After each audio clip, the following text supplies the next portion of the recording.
Seguimos con este curso de tragedia isabelina, de cosmovisión y tragedia isabelina. Vamos a avanzar en esta segunda clase.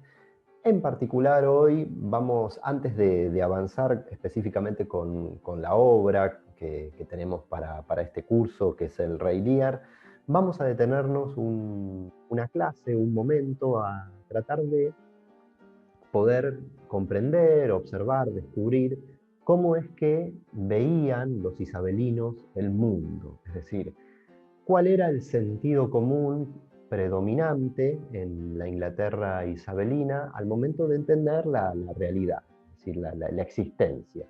En ese sentido, para poder descubrir esto, porque esto nos va a servir para después poder observar detalles y asociarlo con elementos que aparecen en la obra en Rey Lear, es decir, poder observar desde qué cabeza escribía Shakespeare, porque Shakespeare era un isabelino que estaba atravesado por esta cosmovisión del momento. Entonces resulta necesario detenernos en esto y para poder descubrir en profundidad vamos a hacer un pequeño viaje en relación a esta cosmovisión isabelina sobre la base de un libro que se llama justamente así, La cosmovisión isabelina. Es un ensayo del año 1942, es decir, del siglo XX, de un autor que se llama Tilliard, aquí como lo ven enfrente, que vivió entre 1889 y 1962,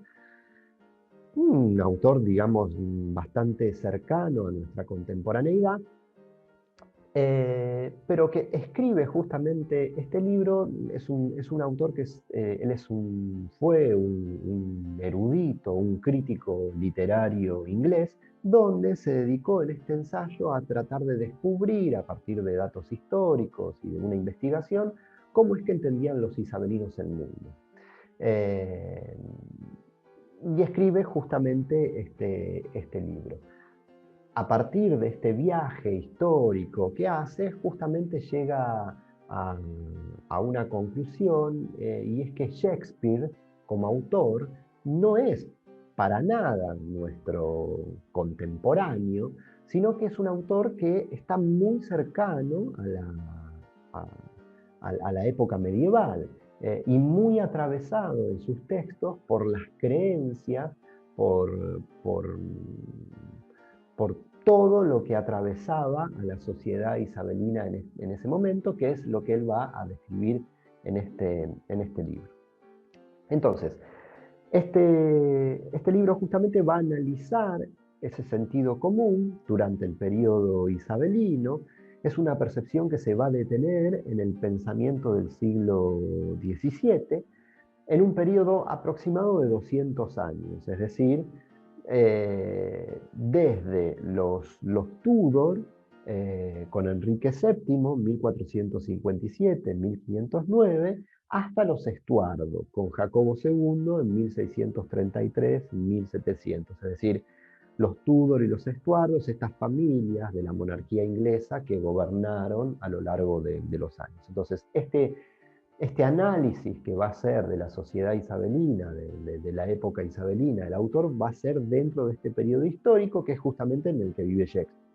Entonces, ¿qué es lo que va a decir Tilliard en este libro, en La cosmovisión isabelina? Que es un libro que pongo también a disposición en la página web para que lo descarguen. Es un libro largo, un ensayo muy largo, extenso. Vamos a tratar de resumir algunas partes aquí para comprender a qué se refiere con esto de la cosmovisión isabelina, pero según palabras del autor, esto que decía recién al principio, ¿no? Shakespeare no es nuestro contemporáneo, sino que nosotros, en, nuestra, en nuestro presente, lo hacemos contemporáneo. Eh, es decir, somos nosotros quien cargamos de metáforas, quien asociamos a Shakespeare con cuestiones que pasan en nuestra contemporaneidad, pero según Tilliard, lo que él va a decir, bueno, pero tengamos cuidado, porque Shakespeare, al momento de estar escribiendo en su época tal cuestión, está de algún modo reflejando muchas cuestiones que tienen que ver con esta cosmovisión, a cómo entendían los isabelinos el mundo, que vale la pena destacar y traer a cuestión para poder observar a Shakespeare desde esa base histórica, sin cargarlo de todas las metáforas tal vez o asociaciones o símbolos que lo cargamos al momento de pensarlo desde nuestra contemporaneidad. Por supuesto que es interesante hacer esto, porque es lo más interesante tal vez de traer a Shakespeare a nuestro momento, poder asociarlo con lo que nos atraviesa. De esa manera el autor de algún modo se vuelve universal y por eso se sigue haciendo, pero es interesante este ejercicio que hace Tilliard para poder comprender desde el lugar de base de qué está hablando Shakespeare en el momento en que vive o qué está queriendo reflejar según esta cosmovisión. Entonces, en principio, en relación con esta cosmovisión, lo que va a decir Tilliard es que el mundo del siglo XVII es un mundo muy próximo a lo medieval en tiempo y percepción. No está muy alejado todavía la Inglaterra isabelina de todo lo que atravesó a la humanidad en el momento medieval, en el medioevo. Y en ese sentido, lo que va a plantear el autor es que para los isabelinos existe una noción de orden sustentado en una cadena del ser. Es decir, una danza jerarquizada de esferas, de planetas, una danza que es música, una armonía del universo, y cuando los planetas o las pequeñas esferas transitan por lugares que no les corresponden, el cosmos va a entrar en desequilibrio. Es decir, cada partícula de la creación, en cualquier plano del universo, funciona como pequeño eslabón de esa cadena. Es decir, esta cosmovisión está estructurada en esta especie de danza armónica de esferas, y cuando desde el lado isabelino se habla de esferas, no solamente se habla de los planetas, sino incluso de cada uno de nosotros como humanos que integramos esta danza, que componemos esta cadena, que tiene un equilibrio y que justamente va a entrar en caos cuando alguna esfera se quiera correr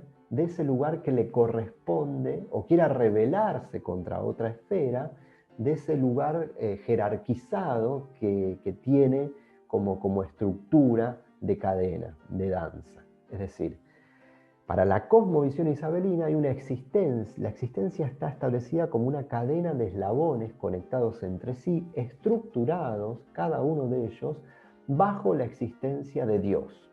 Es decir, si el hombre no puede observar esto, este es el pensamiento de la fe, ¿no? En parte, si se quiere, según qué creencia. Pero si el hombre no puede observarlo, esto es un problema del hombre, porque hay misterios divinos que no podemos ver. Este eslabón, esta cadena del ser que configura esta cosmovisión de los isabelinos, es una cadena que su eslabón principal es Dios, el Dios cristiano, por supuesto, sobre la cual se estructura toda una cadena de eslabones donde cada esfera ocupa su lugar, y para que el universo digamos, exista y se expanda, bueno, expandir no, porque no había una noción de expansión, pero para que el universo gire en una zona armónica, se sostenga, para que haya vida, digamos, sencillamente, y para que esta vida esté ordenada y sea armónica, cada esfera, cada eslabón tiene que ocupar el lugar que le corresponde. Es un encadenamiento celestial que se estructura a partir de jerarquías. Es decir, en esta cadena, en estos eslabones, todo es superior o inferior a algo. Hay algo que estructura esta cosmovisión isabelina, esta danza, donde todo va a ser superior o inferior a algo, y cada una de esas cosas va a tener que ocupar siempre ese lugar para no alterar el orden cósmico armónico, esa danza armónica. En ese sentido se piensa la cosmovisión isabelina, lo que creían los isabelinos, y por ejemplo vamos a ir con algunos ejemplos en relación a cómo se estructura este orden jerarquizado del universo. Por ejemplo, los 4 elementos van a tener un orden. En primer lugar, el primer lugar lo va a ocupar el fuego, segundo lugar lo va a ocupar el aire, el tercer lugar lo va a ocupar el agua y el último lugar lo va a ocupar la tierra. Es decir, los 4 elementos van a estar jerarquizados, que tiene un sentido visual, porque si uno mira hacia el horizonte, tiene abajo la tierra, el mar, el agua, el aire y el sol, el fuego. Entonces, por ejemplo, desde la cosmovisión isabelina, los 4 elementos están configurados en ese orden jerárquico. Dentro de los animales, por ejemplo, ¿cuál va a ser el animal, el mamífero más importante? El león, el rey león, ¿no? Y esto es llamativo, porque uno dice, bueno, en esto creían como orden jerárquico, pero hay algunas cuestiones de símbolos, de signos, que se mantienen incluso o no llegan como una cuestión familiar hasta nuestra contemporaneidad, hasta nuestro presente.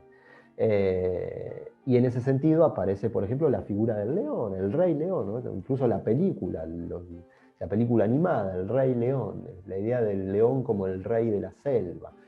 Los isabelinos consideraban al león como el animal más importante. Dentro de las aves, por ejemplo, aparecía el águila como el ave superior. Dentro de los animales del agua, el delfín, como el animal superior también. Por ejemplo, dentro de las frutas, ¿cuál va a ser la fruta principal, la que ocupa el primer puesto del ranking? La manzana. Y esto tiene que ver claramente con el sentido cristiano, con la figura de la manzana en las escrituras, en Adán y Eva. Aparece la manzana como el primer puesto para las frutas. La rosa va a ser la flor principal, la que ocupa el puesto número 1 dentro de las flores. Y si hablamos del cuerpo humano, ¿cuál va a ser la parte del cuerpo humano principal, la más importante, la que va a ocupar el primer lugar? La cabeza. Por eso justamente cuando se mata al rey en estas épocas de carnicería, de enfrentamiento, siempre se pide la cabeza del rey porque es lo más importante. Dentro de las piedras, ¿cuál va a ser la piedra más importante? El diamante, como piedra preciosa más importante. En el orden político, ¿cuál va a ser la figura más importante en esta jerarquía que compone esta cadena? El rey, por supuesto. Y va a haber una conexión directa de eslabones entre Dios, rey y padre. Es decir, eso va a ser directo. Desobedecer al padre va a ser un atentado directo contra Dios. Es decir, matar al rey dentro de la cosmovisión isabelina es estar matando a Dios. Es un intento de asesinato hacia Dios. Y Dios justamente es el único, como eslabón principal de la cadena, Dios es el único que puede decidir en este sistema de eslabones, en este sistema de jerarquías. El hombre tiene que obedecer y adaptarse siempre a esta causa divina. Y por ejemplo, y aquí hago un signo muy importante en relación a la obra Rey Lear que vamos a ver. Si el rey, por ejemplo, deja su cargo por decisión propia, está atentando contra Dios, está atentando contra el orden del universo. Por eso justamente el desencadenante de toda la tragedia en Rey Lear es justamente esta decisión de Lear de correrse de su lugar de rey, de querer dejar de ser rey, porque es algo que él no puede hacer, no tiene permitido hacer en este sistema de jerarquías, en este sistema, en esta cosmovisión, tal como la entienden los isabelinos.